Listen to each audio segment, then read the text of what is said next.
amigos do Couve Rubro Negro, tudo bem com vocês? Feliz ano novo para todo mundo, que o Mengão consiga muitas glórias em 2025. Começamos essa temporada com o pé esquerdo, derrota por 2-1 para o Boa Vista, lá na Arena Batistão, em Aracaju, Sergipe, primeira rodada do Campeonato Carioca.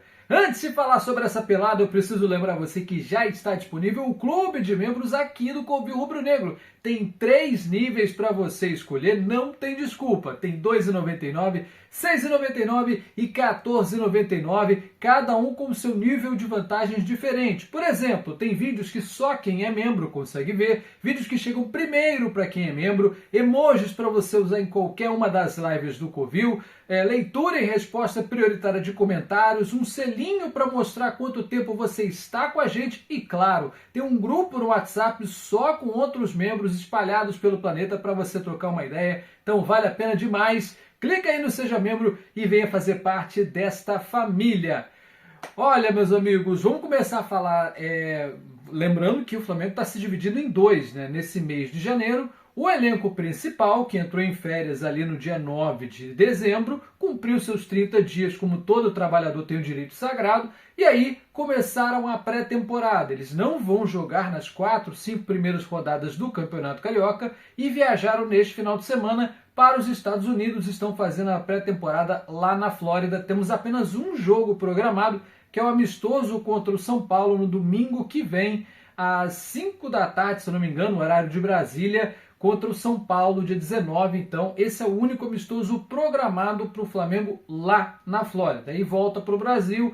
Uma operação foi fechada e ainda no mandato anterior, a gestão que assumiu na virada do ano não acredita que vai trazer lucro, mas sim a internacionalização da marca. O pessoal que ficou aqui, 4 atletas do profissional, né, Cleiton, Lohan, né, Carlinhos, por exemplo, né, atletas do profissional que ficaram por aqui, ganharam também o reforço de 2 atletas que voltaram de empréstimo. O Pablo, zagueiro, campeão da Libertadores em 2022 com o Mengão e atual campeão da Libertadores e brasileiro pelo Botafogo. Ele nem atuou meia hora, né, em 2 jogos no ano inteiro, conviveu com muitas lesões na temporada passada e volta para reforçar o Sub-20, assim como o Thiaguinho, atacante, que jogou a Série D, a 4ª divisão do Brasileirão, pelo 13 e foi artilheiro, 10 gols na temporada passada. Com o registro aqui que o Thiaguinho só tem contrato até o meio do ano. O Rubro Negro ainda tem a opção de aumentar, né, ampliar esse contrato por mais 6 meses, mas vamos ver se a gente consegue pelo menos uma boa venda desses 2 aí. E por que eu estou me referindo também ao Pablo? Porque não tem condição. Boa parte do jogo de hoje, da derrota de hoje, desse domingo, dá para colocar na conta do Pablo, principalmente o primeiro gol, que ele fica olhando, né? O jogador do Boa Vista cabeceia nas costas do Pablo com total liberdade. Entramos em campo, né, com o Sub-20 reforçado nesse domingo com o Diogo Alves, né, cria da base rubro-negra, Daniel Salles na lateral direita, Pablo e Cleiton formando a zaga e Zé Wellington na lateral esquerda. Ryan Lucas e Fabiano como volantes, o Lohan fazendo ali às vezes de camisa 10, Guilherme, Thiaguinho e Carlinhos, o trio ofensivo da equipe comandada pelo Kleber dos Santos, que é o treinador do nosso Sub-20. Conhece muito bem esse elenco, é a base desse elenco aí. Alguns jogadores serviram bem o Flamengo ao longo da temporada passada, no próprio Campeonato Carioca de 2024 também, e olha, irreconhecível. Esse time que viria a ser campeão intercontinental em cima do Olympiacos, campeão da Libertadores e do Intercontinental em cima do Olympiacos do Maracanã, irreconhecível. Eles entraram de férias primeiro, todo mundo, obviamente, para servir o profissional, e não jogaram nada a partida inteira. Nos primeiros 15 minutos, muita correria, muito passe errado. Eu não vou cobrar aqui a parte física. Eu sei que está no começo da temporada, está todo mundo com os músculos ainda não respondendo muito bem. Mas no primeiro jogo oficial, o gramado não era ruim, pelo menos pela televisão. Não dava para você ver grandes falhas assim no gramado lá do Batistão, né, da capital sergipana. E o Flamengo passeava em campo, o Boa Vista bem fechadinho, esperando a sua oportunidade. 15, 20 primeiros minutos de muita correria e só. Aí vem a parada técnica, que agora ela é obrigatória, a regra da FERJ, um tempo técnico, não necessariamente em dias de calor, vai ter em todos os jogos. A dos dias de calor é opcional, mas segundo a parada técnica é uma das novidades na regra esse ano. E depois da parada, o Flamengo voltou muito pior. Boa Vista soube aproveitar as oportunidades, ganhou espaço no nosso campo, e aí numa jogada pela direita, aos 35 do primeiro tempo, um cruzamento na área, acha o Zé Vitor, eu repito, nas costas do Pablo, que mal saiu do chão, se preocupou em ficar reclamando de um impedimento que não havia, e aí o Boa Vista abre o placar 35 do primeiro tempo. Esse gol deu uma chacoalhada no Flamengo, que acordou e conseguiu criar algumas boas oportunidades ainda dentro do primeiro tempo, mas nada assim de encher os olhos. O Carlinhos, lá isolado como centroavante tem que ser, postado dentro da área, mas a bola não chegava nele, por exemplo. O Lohan também não conseguia levar o time muito para frente. Guilherme e Thiaguinho foram meros ali espectadores, porque também a bola não estava chegando direita, redonda no campo de ataque. Eu achei que o Kleber fosse se mexer na equipe no intervalo, porque precisava. Com todo respeito, o Boa Vista tem um investimento muito bom, virou SAF agora, mudaram até o escudo. Trocaram 18 atletas, né? Praticamente o elenco inteiro para esse ano, que eles vão disputar a Série D do Campeonato Brasileiro. Tem aí um projeto muito ambicioso de nos próximos 8 anos estarem na Série B de bola, segunda divisão. Então, o investimento veio forte. Dentre as chamadas equipes pequenas, talvez seja a que tenha maior investimento para esse ano, mas perder para o Boa Vista é vergonha, né? Não dá para a gente dizer em outros termos. Tanto que o Flamengo só perdeu para o Boa Vista em toda a sua história. O Boa Vista que tem aí, com esse nome de Boa Vista, tem uns 20, 25 anos. O Flamengo só tinha perdido uma vez lá em 2013 para essa equipe do Boa Vista e agora perde no primeiro confronto deles como SAF. E, como eu disse, eu achava sinceramente que o Kleber dos Santos ia fazer alterações no intervalo. Não, parecia estar satisfeito com a derrota, só veio a mexer lá no meio do segundo tempo. O Flamengo, inclusive, conseguiu fazer o seu gol aos 10 do segundo tempo, num chutaço do Lohan, que a bola ricocheteia dentro da área, e aí o Carlinhos de cabeça faz valer o seu enorme tamanho. Ele que ano passado pelo Nova Iguaçu no Carioca deixou 8 vezes a sua marca e já na estreia conseguiu marcar um gol de cabeça, ajudou o Flamengo àquela altura conseguindo o empate. Mas o jogo que tendia a ficar muito bom com o empate logo no começo do segundo tempo não foi bem o que a gente esperava, né? 10 minutos depois do gol do Flamengo, o Boa Vista viria dar números finais para a partida com mais uma jogada pela direita, a zaga fica olhando, um chutão de fora da área e aí a bola acaba sobrando no pé do Raí, que marca na pequena área com total liberdade. O Diogo Alves é goleiro, ele não tem que ficar marcando o centroavante, não tem que ficar marcando o atacante. A nossa zaga hoje bateu cabeça o jogo inteiro. Cleiton também não se destacou positivamente, muito pelo contrário.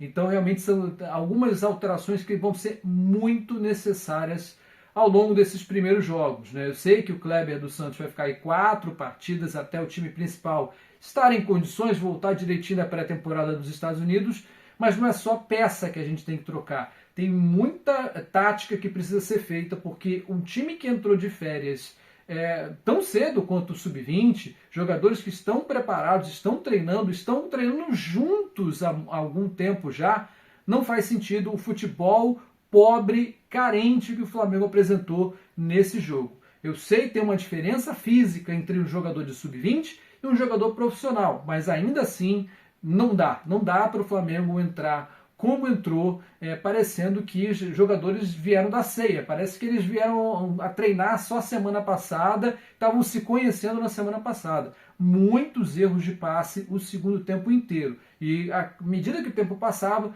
mais o Flamengo ia se desesperando e não conseguindo chegar ao gol do Boa Vista. Aí a gente vem com as alterações. 24 do segundo tempo. Saíram o Fabiano e o Guilherme, um atacante e um volante, para as entradas de João Alves e do nigeriano Shola, o atacante que inclusive foi protagonista na decisão da Libertadores do ano passado, Libertadores Sub-20. Menos de 9 minutos depois, né, o Flamengo faz novas alterações, tira o Thiaguinho e o Ryan para as entradas de Caio Garcia e Felipe Tereza, que você vai se lembrar, marcou até gol no profissional no Brasileirão do ano passado.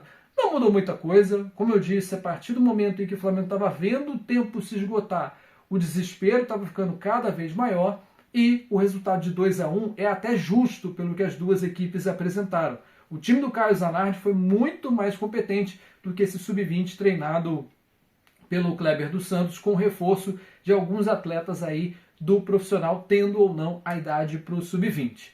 Bom, meus amigos, esse foi o primeiro jogo do novo triênio, né? A gestão do Luiz Eduardo Batista, que ganhou as eleições em dezembro, e ele teve um começo de gestão muito complicada, né? Não vou aqui entrar em méritos políticos, mas o Landim, o grupo político do Landim, fez valer até o último segundo de 2024. Não fez transição, que eu acho deplorável, né?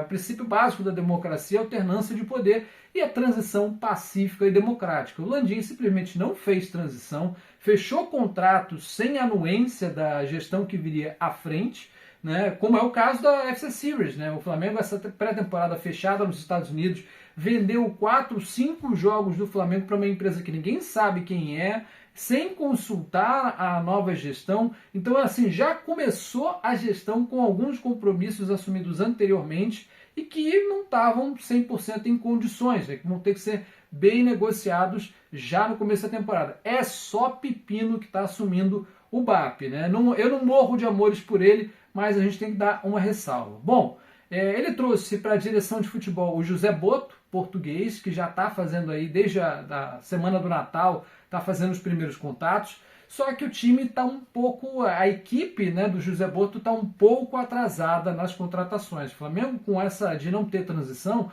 e a posse, né, efetiva, né, o BAP e o Boto só tiveram poderes efetivamente a partir do dia 2 de janeiro, entramos na janela com 3 semanas de atraso e agora basicamente a xepa do mercado de transferências. E ainda teve a perda de alguns atletas, além do Gabigol, que saiu, todo mundo sabe, foi anunciado pelo Cruzeiro, como se esperava. Davi Luiz não teve o seu contrato renovado, né? Eu não sei se eu renovaria por mais um ano ou não, fico pensando aqui, mudando de ideia a todo instante.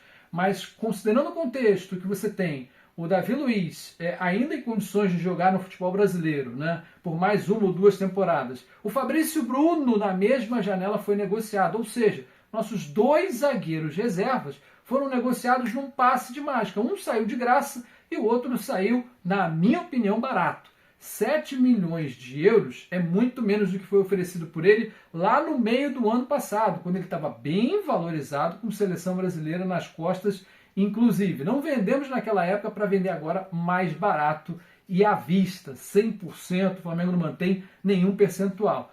Recebeu dinheiro em caixa, né? O Cruzeiro foi lá e pagou 7 milhões de euros no Fabrício Bruno e vai dar 5 milhões de euros de forma parcelada no Juninho, o possante Juninho, também de 28 anos, que virá do Karabag do Azerbaijão. Eu não conheço futebol azeri, não acompanho nenhum futebol daquele país, né? Mas é um jogador que veio das categorias de base do Atlético Paranaense, passou ali pelo futebol português e nessa temporada atual, né, iniciada no meio do ano passado, ele tem 11 gols e 2 assistências em 25 jogos.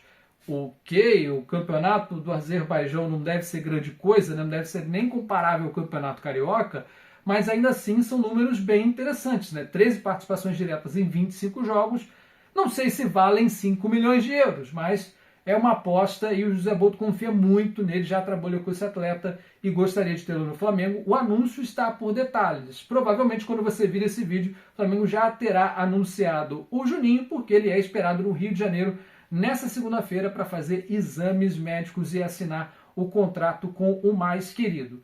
É isso, meus amigos, pelo menos por enquanto, nesse começo de temporada. O mercado do Flamengo está um pouquinho morno, estamos atrasados e vamos sair na 10ª colocação no Campeonato Carioca. Na primeira rodada com derrota e na segunda vamos encarar o líder. O Madureira fez 2-0, foi o único que conseguiu um saldo um pouquinho mais dilatado entre aqueles que venceram na primeira rodada. Portanto, Madureira e Flamengo é o desafio da segunda rodada. Esse jogo em Campina Grande, próxima quinta-feira, 19 horas, horário de Brasília, jogo com transmissão do Sport TV e do Premier. Um grande abraço a todos, meus amigos, e até a próxima. Tchau, tchau!